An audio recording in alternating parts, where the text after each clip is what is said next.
Good morning students. कक्षा 12 के सभी छात्र छात्राएं ध्यान दें कि मैं आपको अलंकार पढ़ा रही थी, जिसमें मैंने आपको अलंकारों के भेद में शब्द अलंकार पढ़ाए थे। आज मैं आपको अर्थालंकार पढ़ाने जा रही हूँ, जिसे आप ध्यान से सुनिएगा और समझिएगा और अपनी कॉपी में लिखिएगा। अब आपकी परीक्षा भी होनी है, ऑनलाइन जो है टेस्ट होने हैं, इसलिए आपको जो अभी तक पढ़ाया गया है शुरू से उसको सबको आपको ध्यान से पढ़ना है, उसी से ही परीक्षा होगी। तो परीक्षा के लिए तैयार रहें, जिससे कि आपके नंबर अच्छे आए और आपकी परीक्षा की भी तैयारी होती जाए। अर्थालंकार में पहला अलंकार है उपमा अलंकार। तो देखा आपको अर्थालंकार मैंने आपको बताया था, जहाँ कविता में अर्थ के माध्यम से चमत्कार उत्पन्न होता है वहां अर्थालंकार होता है। अब अर्थालंकार के भेद हम आपको पढ़ा रहे हैं।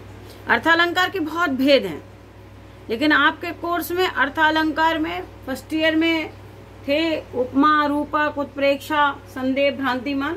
लेकिन जो सरकार द्वारा इस समय कोर्स कम कर दिया गया है, तो संदेह भ्रांतिमान आपके कोर्स से हटा दिया गया है। आपको केवल अर्थालंकार में उपमा, रूपक और उत्प्रेक्षा 3 अलंकार ही पढ़ने हैं। तो इन तीनों को देखिए, मैं शब्द अलंकार आपको पढ़ा चुकी थी, जिसमें यमक, श्लेष, अनुप्रास थे। अब अर्थालंकार में उपमा अलंकार पढ़ाने जा रही हूँ, ध्यान से सुने। जहाँ उपमेय की उपमान से समान गुण धर्म के आधार पर तुलना की जाती है, वहां उपमा अलंकार होता है। ठीक है, जहां उपमेय की उपमान से समान, 2 बार समान लिख गया है बेटा, समान गुण धर्म के आधार पर तुलना की जाती है या समानता की जाती है, तो वहां उपमा अलंकार होता है। ब्रैकेट में देखो, एक और सिंपल सी परिभाषा हमने लिख दी है, जिससे आपको समझ में आ जाएगा।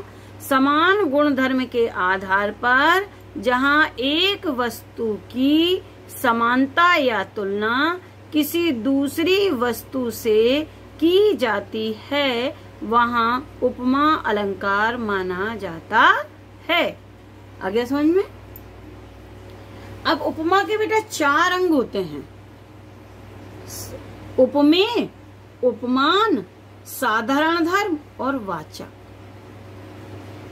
क्योंकि हमने बताया ना उपमेय की उपमान से समान गुण धर्म के आधार पर, तो अब आपको समझ में आना चाहिए कि उपमेय किसे कहते हैं। पहले ये जानिए, तभी तो छाटेंगे ना, स्पष्टीकरण तभी तो करेंगे। उपमेय किसे कहते हैं?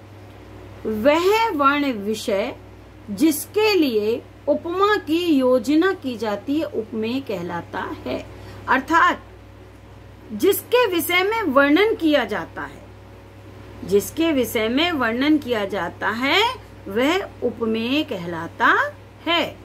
वह वर्ण विषय अर्थात जिसके विषय में वर्णन किया जाए, जिसके लिए उपमा की जाती है, वह वर्ण विषय जिसकी उपमा की जाती है, जिसका विषय में वर्णन किया जाता है, जिसकी तुलना की जाती है, उसको उपमेय कहते हैं। जिसकी उपमा की योजना की जाती है था, जिसकी तुलना की जाती है।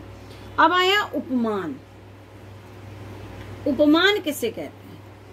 जिसकी उपमा दी जाए वह उपमान कहलाता है, अर्थात जिससे समानता की जाए। उपमेय पता, जिसके विषय में वर्णन किया जाए उसे उपमेय कहते हैं, लेकिन उसकी उपमा जिससे की जाए, उसकी तुलना जिससे भी की जाए, उसे उपमान कहते हैं। जिसकी उपमा की जाए, जिससे तुलना की जाए, वह उपमान कहलाता है, अर्थात जिससे समानता की जाए वह उपमान होता है।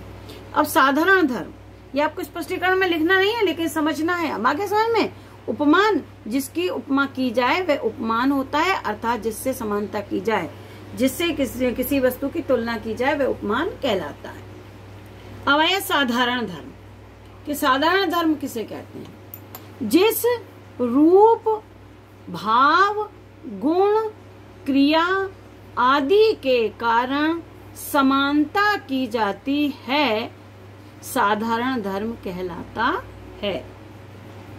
जिस रूप के कारण, भाव के कारण, गुण के कारण, क्रिया के कारण तुलना की जाती है, समानता की जाती है, वह साधारण धर्म कहलाता है।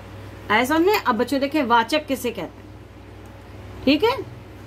समानता को प्रकट करने वाले जैसे सा, एव, सम, समान, से, सो, सरिस आदि शब्दों को वाचक कहते हैं। अब उदाहरण देखिएगा ध्यान से। उदाहरण है हरि पद कोमल कमल से। अब कुछ शब्दों को सुनिएगा जिससे पहचान में आ जाता। हरि पद कोमल कमल से, वर्णन किसका हो रहा? किसके पद है कोमल कमल से? इसने प्रश्न किया किसके पद है कोमल कमल से? उत्तर आया हरिपद। तो हरिपद हो गया उपमेय। किस से आ गया? उपमेय। फिर किसका हरिपद किसके समान कोमल है? किसके समान कोमल है? आया कमल। तो कमल आ गया उपमान। साधारण धर्म हरिपद जो है कमल आ गया उपमान। क्या आया? कमल उपमान। किससे तुलना की गई? हरिपद के कमल से। अब आया साधारण धर्म। तो हरिपद कैसे हैं? किस गुण के कारण कमल से तुलना की गई? वह कोमल। किसके? कोमलता के कारण कोमल। ठीक। वाचक शब्द, वाचक शब्द किस शब्द से की गई? से। तो हरिपद कोमल कमल से। हरिपद कोमल कमल से। ऐसे स्पष्टीकरण लिखेंगे। अर्थ हुआ हरि के पद कमल के समान कोमल हैं। तो किसके पद कमल के समान कोमल है? तो हरि के पद कैसे हैं? तो किसके समान कोमल है? कमल से। किसके कोमल है? तो हरिपद के। किसके समान है? तो कमल के। और किस हरिपद कमल से कैसे है? कोमल। तो साधारण धर्म। और वाचक क्या हो गया? से।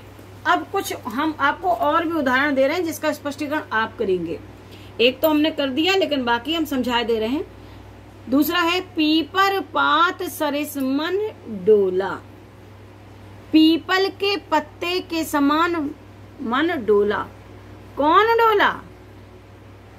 मन। तो मन क्या हुआ? उपमेय। मन किसके समान डोला? तो पीपर पात। पीपर पात क्या हुआ? उपमान। मन पीपल के पत्ते के समान क्या हुआ? डोला। तो ये साधारण धर्म। और बाकी जो है सरिस क्या है? वाचक शब्द। इसी प्रकार से देखिए मुख मयंक सम मंजू मनोहर। मुख मयंक सम मंजू मनोहर। मुख चंद्रमा के समान सुंदर है। कौन है सुंदर? मुख। किसके समान? मयंक। मुख मयंक के समान क्या है? मंजू मनोहर। साधारण धर्म।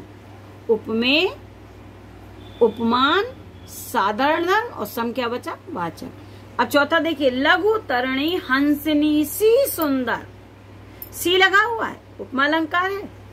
तो लघु तरणी छोटी सी नाव हंसनी के समान सुंदर है। कौन है? कौन सुंदर है हंसनी के समान? तो लघु तरणी उपमेय। किसके समान? हंसनी उपमान। क्या है? सुंदर। साधारण धर्म। और सी क्या है? वाचक शब्द। बच्चों इन तीनों उदाहरणों को आपको अपनी कॉपी में लिखना है और उसको स्पष्टीकरण भी करना है। ये 4 उदाहरण मैंने आपको दे दिए, एक का स्पष्टीकरण बता दिया। अब आप इसको पूरा करें और अपनी कॉपी में लिखें। कल मैं आपको रूपक और उत्प्रेक्षा अलंकार पढ़ाऊंगी। Thank you.